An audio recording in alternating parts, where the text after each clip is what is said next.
would you care to share your favorite investment quote with us, maybe? Well, the first thing that comes to mind is, and it ties to my philosophy actually, is the famous quote by Warren Buffett, the two rules of investing. One, don't lose money. Rule number two, see rule number one. Yeah, there you go. So, Warren Buffett always has a lot of quotes, and that one's often, quoted. One of the things though that I think about on that always is, oftentimes that's coupled with something about, being a long-term investor and index funds, and can't beat the market and all this stuff. And as active managers, so often, what we're really focusing on is managing the risk, which aligns really well with that quote, right? Way harder to make back money that you lose. And one of the things that I find interesting is like the S&P 500, for example, has great returns over time. Not always such a great risk profile though, right? When you're trying to manage risk, a lot of stuff is like that. So maybe that leads into what's your investment philosophy? Does that align with Buffett in some way, or how do you view investments, and what's your whole approach here, Ben? Well, very much so, Branden. But when you think of Warren Buffett, he is a particular style of investor. There are people like him, and what you would call a value investor or a deep value investor. In other words, he's looking to accumulate assets, and over time, he divests himself of some of those assets. But by and large, he's a buy and hold investor, trying to acquire them, the right kinds of companies that fit his philosophy at a deep discount. And so right now he's sitting on about $140 billion in cash waiting for investments. But that's his particular style. But I read this article, and this will tie back to what your question is, back to me, is I read this article in CNBC. It's actually a few years ago, and the title of the article was Warren Buffett has lost 50% of his money 4 times, going back to the 73, 74, 79 to 81, 2000, 2008. And the average of those 4 was about 50% each time. He is willing to accept that. And the gist of the article was, and the 50% is coming again. Get ready for it. And I think he even wrote that in his shareholder letter. So but most investors aren't willing to accept a 50% loss. So, and I'm certainly not, and I think my clients are not willing to. So the approach that I use, that you alluded to, Branden, was active management. And you can't just say active management, because there's a lot of active managers, in my opinion, who have not done very well at managing risk. But some have done well. And so we've developed our own methodology, and we call it kind of risk on, risk on. You turn on and off the switch. And about 30% of the time, the market is in what we call a risk off mode, which is not favorable for investing. We want to be out of the market completely during those periods of time. They may turn out to be a shorter term risk or an intermediate term risk, but we don't know in advance, are they actually going to be a deep risk? Because sometimes it turns into that. And so we just follow the mathematics. I have an opinion, but I don't really pay attention to it.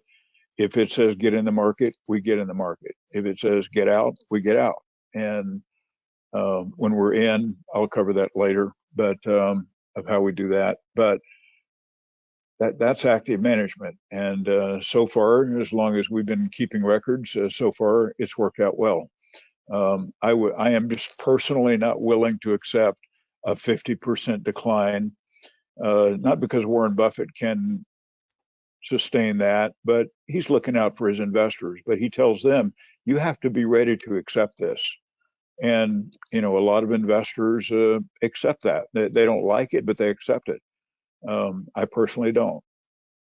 I think a lot of investors don't actually accept it. I think a lot of investors think they're willing to accept it until they start to experience it. Right. And I know that because, you know, I know I seem young, but I remember a lot of the discussion around 2000. I remember more so around 2008. Was a little older at that point and had some reasonable awareness around what's happening, you know, by nature of growing up around the business. And then, you know, COVID and 2018, right, with some of the volatility that happened at the end of 2018, and then again looking at 2022 now, which I've been through with people and you know, discussing stuff. I don't think most people are willing to accept the 50% per drawdown. I think some people are, and that's great. And it can, you know, with there's always that fundamental relationship between risk and return, right? To a certain extent, you're just trying to find something that's most favorable, right? That's kind of, I think maybe what I'm hearing you say is like, you'd rather manage the risk and look at stuff and saying, hey, even if I'm a little bit wrong, but we don't have the risk exposure and I can avoid the really big drawdowns, then that's going to be more impactful over time because people are going to be able to stay the course, stay you know, invested with the long-term plan. And I think, you know, that's always a really key thing as active managers to talk about. Right. Branden, I do a YouTube broadcast. It's under my name or the company's name. And I do 2 broadcasts a week. I have about 150 broadcasts up on my YouTube channel right now. And during 2022, because this has national exposure, I was getting phone calls from all over the country. And people were, and 2022 was a negative year, but it was not collapse. The S&P went down at its worst point about 24%, finished the year down about 18%. It's a negative year, but it's not a collapse, and not by the definition that I use. But people were freaking out, and I was getting phone calls from people. And I remember one where a person said, they said, what are you doing to minimize risk? And so I explained, here's what we're doing, here's what we have done. And they go, wow, that's exactly what I want. I don't care if my advisor gets it right or not. I just want them to do something. Just do something, because I call them and they just say, just sit tight, everything's going to be okay. Well, it wasn't okay. Bonds went down, in some cases worse than stocks, in some cases quite a bit worse than stocks. And what they thought was their insurance policy on a buy and hold 60-40 portfolio was horrible. And they just said, just do something. They didn't care what the advisor did. It just felt like they were doing nothing. And that's, you know, if you can actually do something and make a difference, people, I found generally that they like that. Yeah, I don't disagree there. I think one of the interesting things to look at in times of those volatility sometimes is the NAAIM exposure index, actually, and looking at an aggregate of where not all of, but a sampling of active investment managers are coming from, right? That's something that our own organization puts together, pulls active managers on a weekly basis, and it's a sentiment indicator that says, hey, generally, is this entire organization of money managers, are they generally risk on, risk off? How much exposure do they have? And so it ranges all the way from a 200% exposure, which would be every single person is, you know, leveraged up into the market, and on the bottom end, you know, 2 times 200%, inverse exposure, if you will, right? Sure. And that the fluctuations that can happen in those times of volatility is really interesting. But looking back, a lot of the managers, and I'm looking at the exposure index right now on my computer. It's on our website, named NAAIM.org, name.org. You can find it on there. And at the end of 22, there started being a huge increase right as things changed, where a lot of the managers started adding some more risk on. Today we're at 93.77 is the current reading on the exposure index. Sorry, 95.58. That was last week's number, 95.58. So generally speaking, on our equity portions of our portfolios as active managers, we have, you know, full market risk exposure.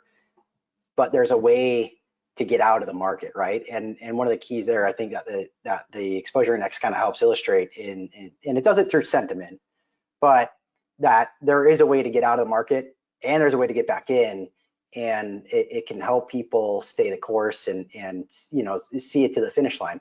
It's an interesting way of explaining it too. What's your long-term macro view, Ben? Like, stuff's crazy in the world, right?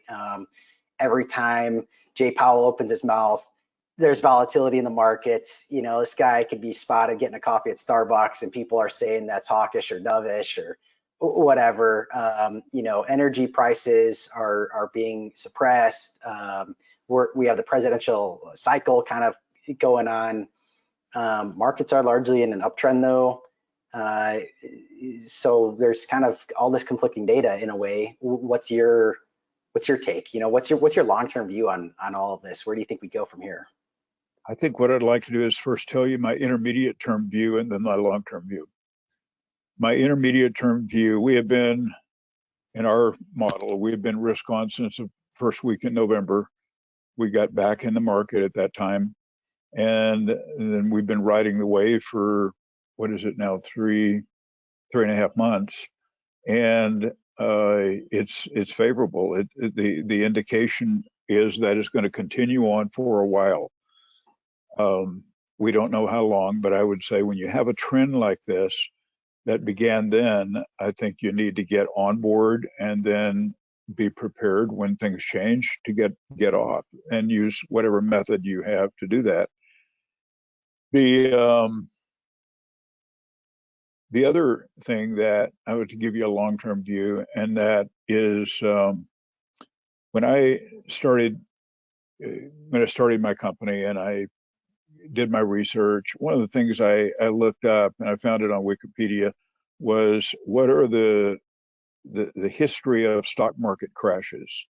And when I put that in the search engine, I got a Wikipedia page. And if I counted correctly, there have been 22 crashes since 1800. So in the last 220 years, that's about one every 10 years. Now, some of those are closer together, some are further apart, but on average, about once every 10 years, over the last 220 years, there's been a crash. A crash is defined as a drop in value in the market of 30% or more. So it has been, and really I don't really count COVID 2020 as a crash. I mean, it was sort of a flash crash or something, but it was not really a collapse of the market. And as soon as Jay Powell said print unlimited money, the market took off. So that it literally lasted 5 weeks. And I don't count 2022 as a crash because it only went down at its worst point, 24%. So but as I look back and say, okay, it's been about 15 years. You exclude those two, and I think you should. You include those, it's been about 15 years since we had a crash, 16 years. We are overdue for a collapse. I mean, a real systemic collapse like we have seen in the last, 50 years, we've seen 4 of them. And when you have something like that, we're overdue for it. And we can talk about the debt and printed money and overvaluation, et cetera. But I don't know what's going to cause it. But I think my long-term view, meaning over the next few years, at some point, something is going to trigger this that is going to send the markets down. Heck, Branden, I don't care if it's 10 years from now. It doesn't matter. Whenever it is, I don't want to be part of it. So I'm not going to predict, it's in a few years, because it may be or it may not be. What I will tell you is I don't want that kind of risk. And I try to attract clients who feel the same way. They don't want that kind of risk. And then I try to manage our money. So far, I've been able to do that so that we avoid that risk, or at least we greatly minimize it. The other thing I want to say about that is that I don't really pay attention to what I think. I just told you what I think, but I don't manage money that way. I manage money mathematically. We have a mathematical model, and when it says to get in, we get in. It says to get out, we get out. It's that simple. And it so far it's been right. It's been right enough for me. So, and I know a lot of active managers use some kind of methodology. You know, we all create our own models independent of each other, so the methods are somewhat different.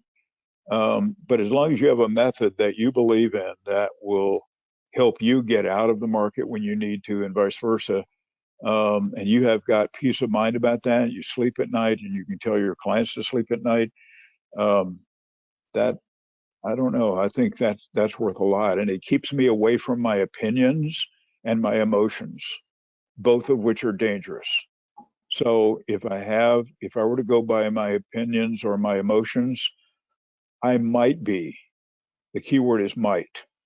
I might be right 50% of the time.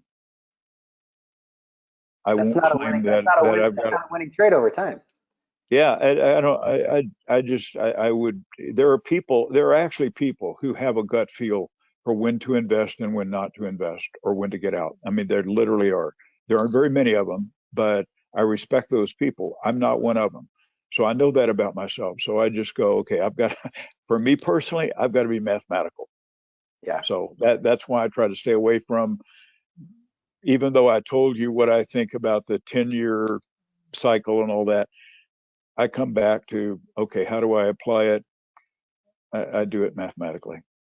Well, I think being risk guys, there's a huge risk in not being involved, right? Like in not Right, participating right, right. in some capacity. If you just said, well, I'll wait for the market crash to happen. And you're saying Right. we're overdue, but it goes back to the old saying, right? The market can stay irrational longer than you can stay solvent. So Yeah. how do you continue to participate and say, well, I want to be participating and trying to, have my money or my funds and my investments grow with this, what may be viewed as irrationality, maybe or may not, but how do I participate but still manage the risk? It's hard to tell, because I have a client who told me, I hope I get this right. He told me he became a client in 2020.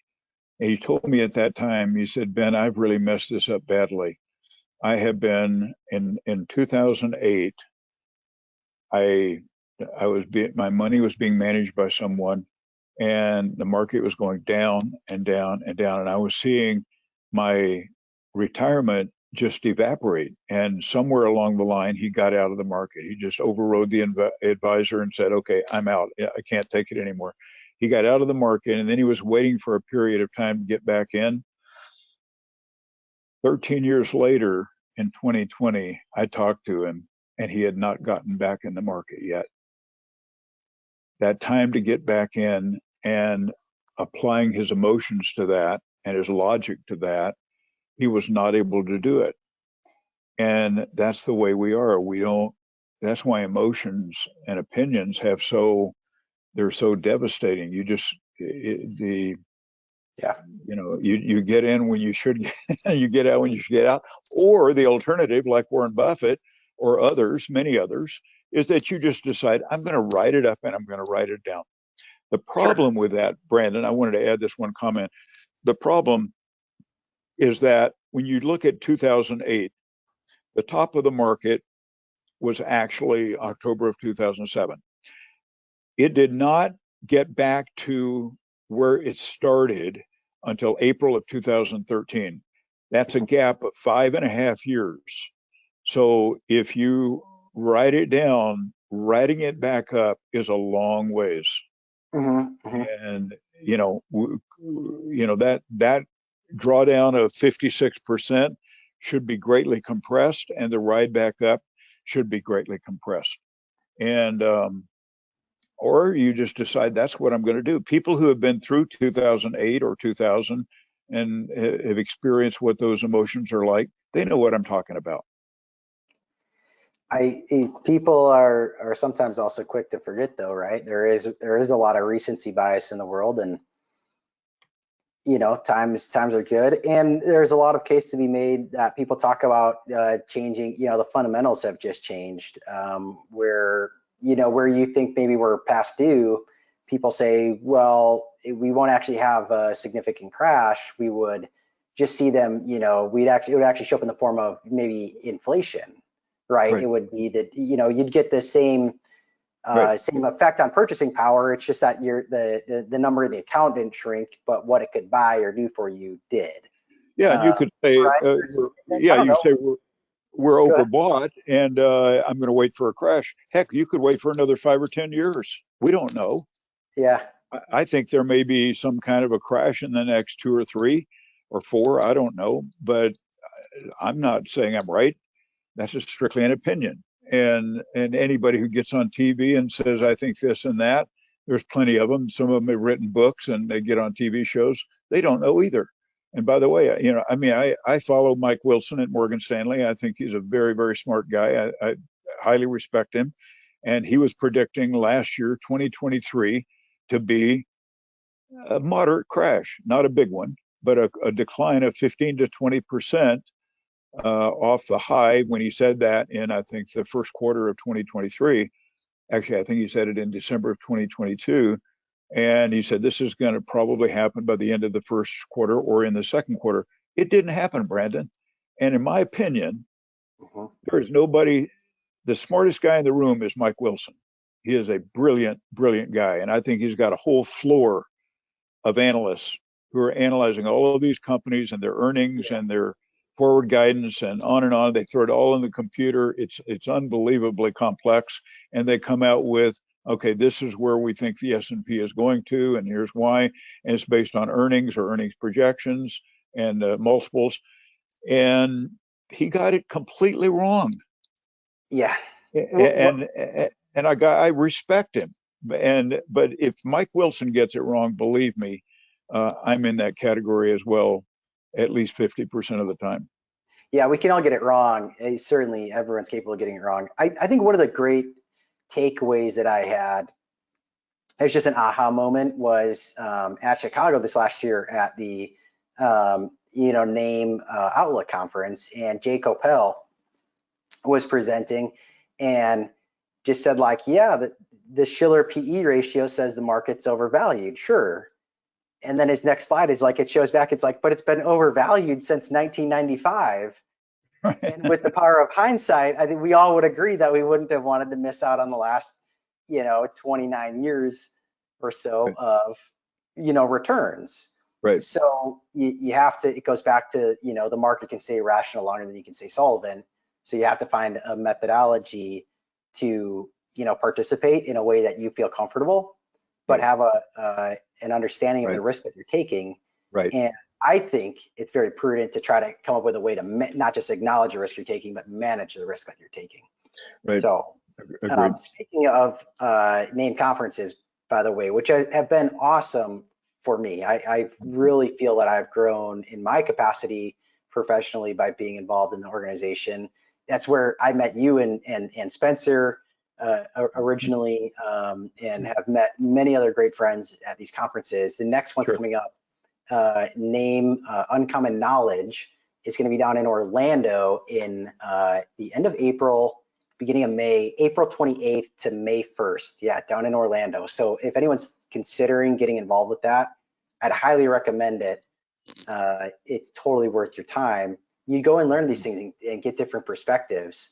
And I certainly appreciate your perspectives on all of this, Ben. Right. Have you found a way that you feel has allowed you to manage risk, a certain like methodology, or is it do you look at things like the fundamentals, like PE ratios and the overall value of the like the old Buffett indicator, looking at GDP versus the stock market, the market cap of the whole market, or are you mean reversion? There's so many different ways to manage risk. What has worked for you? What have you found that's worked? Very, very good question. Well, I will first of all tell you what we don't do. We don't do fundamentals. So I respect people who do, and they do it well. They have a particular willingness to take a certain level of risk when they manage fundamentals. And by the way, I mentioned Mike Wilson, they use fundamentals. It doesn't mean they're wrong. It's just I don't particularly use that. I use technicals. And so the model that we use is a trend following model, and it is not mean reversion. We're going with the trend.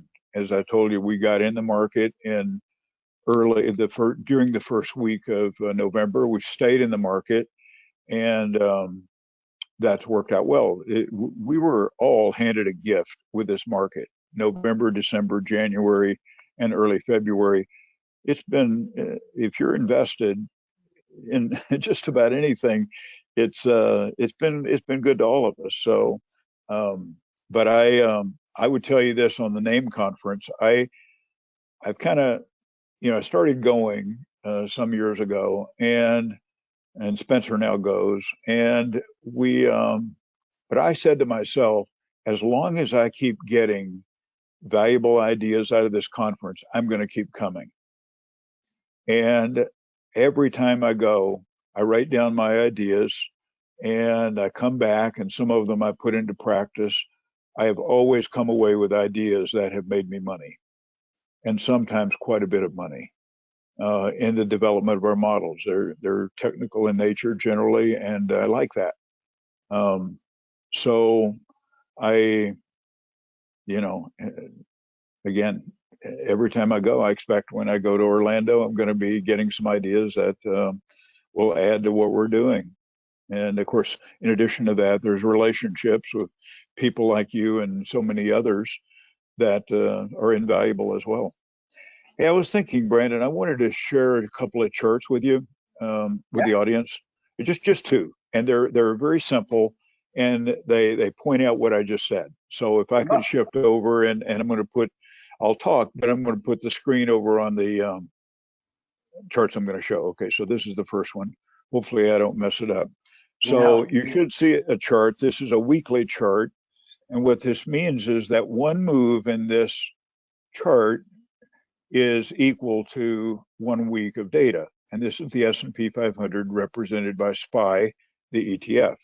And this is during a period of 18 months. So you can see from October, or the beginning, actually the bottom of that arrow on the left is the beginning of November, and it carries us through literally today. At market close today, this is the end of the chart. And so you can see, now as I said, we use a trend following approach. So in a trend following approach, this resulted in us being in the market most of this time. Hold on just a minute, I have to kill that.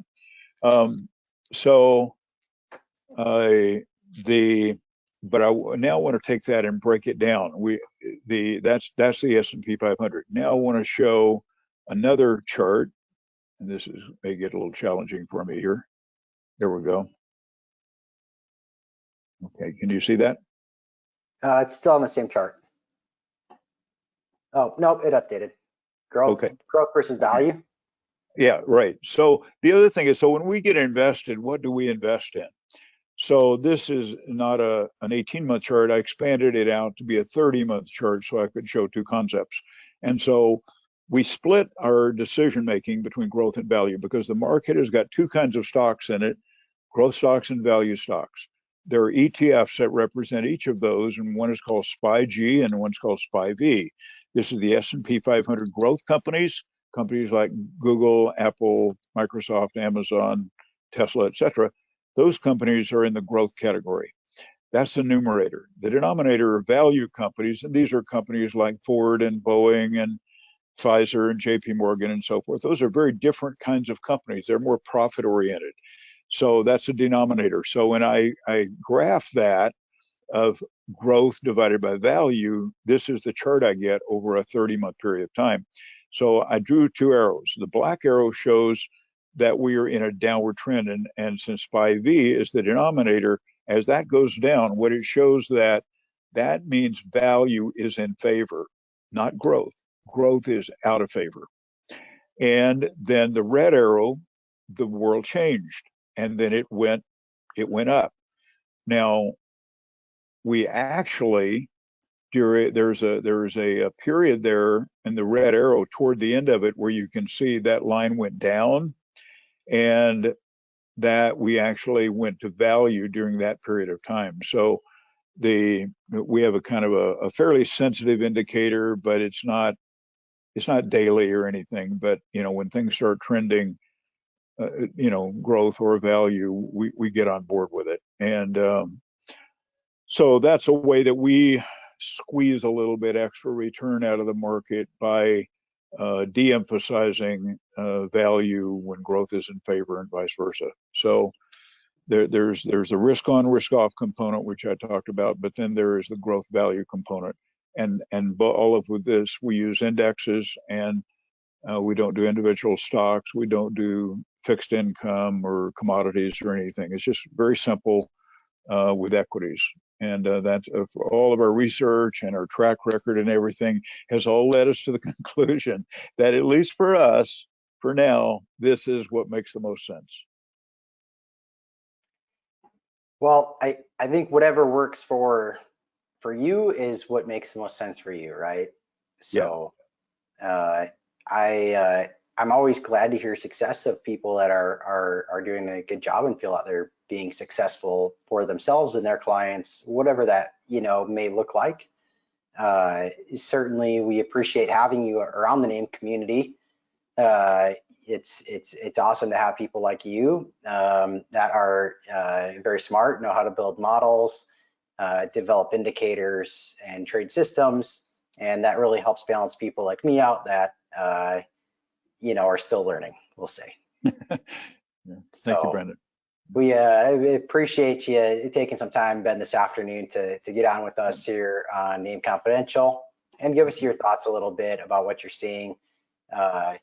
We hope you continue to add value to the organization, and hopefully you make some new friends down in Orlando here in a couple months.